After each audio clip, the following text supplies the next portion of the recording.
Point virgule, le podcast de Sciences Po Bordeaux. Des grands textes historiques expliqués en 5 minutes.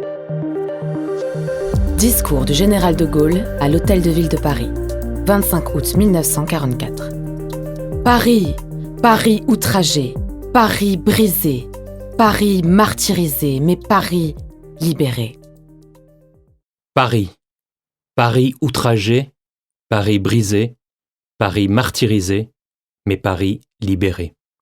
Toute la puissance et le lyrisme du discours prononcé par le général de Gaulle à l'Hôtel de Ville de Paris le 25 août 1944 sont condensés dans ces mots. Il faut dire qu'en cette fin d'été, l'heure est grave et une émotion profonde et sacrée saisit les corps et les cœurs.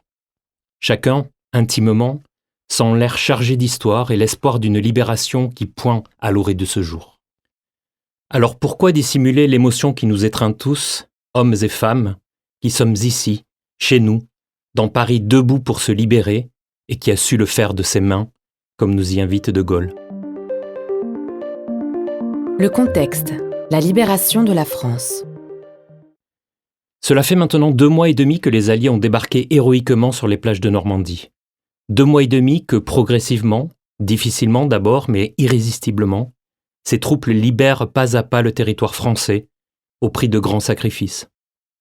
Aux Américains, Anglais et Canadiens se sont mêlés d'emblée les Français du commando Kiefer, puis ceux de la 2e division blindée du général Leclerc, qui ont débarqué le 1er août en Normandie. Très vite, la nécessité symbolique de voir Paris libéré par des Français fait son chemin, et le haut commandement américain, dirigé par Eisenhower, finit par céder. Le 22 août, il ordonne aux troupes de Leclerc de marcher sur la ville. Dans la capitale, cela fait plusieurs jours que l'insurrection populaire, organisée par les FFI de Henri Rol-Tanguy, fait rage.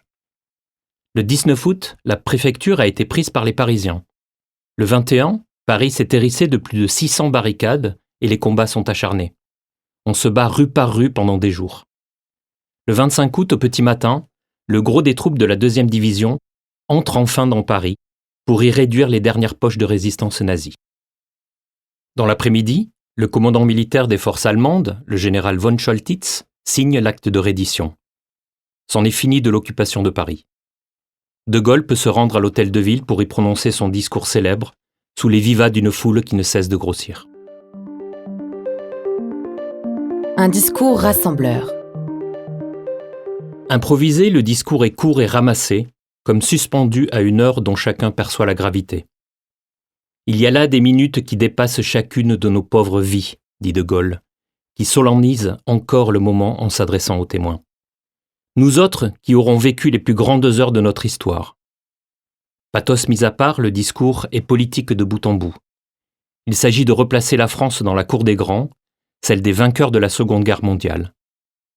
Sa capitale libérée par elle-même, de ses propres mains, la France éternelle, pleinement éclairée de ses devoirs et de ses droits, doit maintenant finir le travail. Épaulée par la plus grande armée française qui a débarqué dans le Midi, elle doit désormais, dans l'unité nationale et dans un esprit tout à la fois de revanche, de vengeance et de justice, se battre jusqu'au dernier jour, jusqu'au jour de la victoire totale et complète. Et de Gaulle de ponctuer son discours d'un vibrant « Vive la France !» sous les acclamations de la foule. Les 3 mythes. Si ce discours est politique, il est aussi fondateur de 3 mythes à la peau dure, qui ne seront véritablement déconstruits que plusieurs décennies plus tard. Le premier est le mythe du résistentialisme, celui d'une France éternelle, de la seule France, tout entière, engagée dans la résistance à l'ennemi. Artifice habile pour tenter de réconcilier. Le second mythe est celui d'une France libérée par elle-même. Il faut en effet attendre la fin du discours pour que de Gaulle daigne évoquer, subrepticement, nos chers et admirables alliés, alors que tout le reste évoque un Paris libéré par lui-même, libéré par son peuple, avec le concours des armées de la France, et un pays chassant bientôt l'ennemi hors de ses frontières à coups de canon. Attitude ingrate qui fait grincer bien des dents à Londres et à Washington, mais qui s'avère nécessaire pour de Gaulle, obsédé par l'idée d'éviter une mise sous tutelle de la France par les Alliés.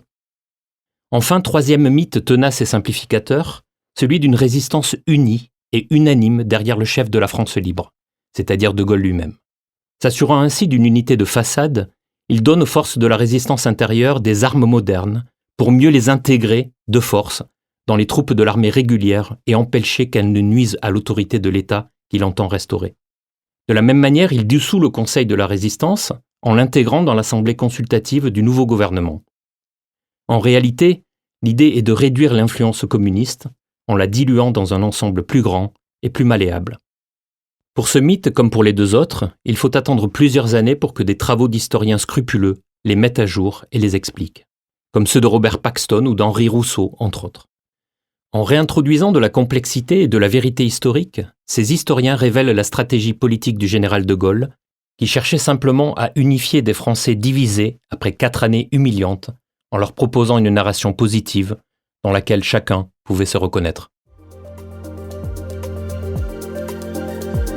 C'était Point Virgule, votre podcast de Sciences Po Bordeaux.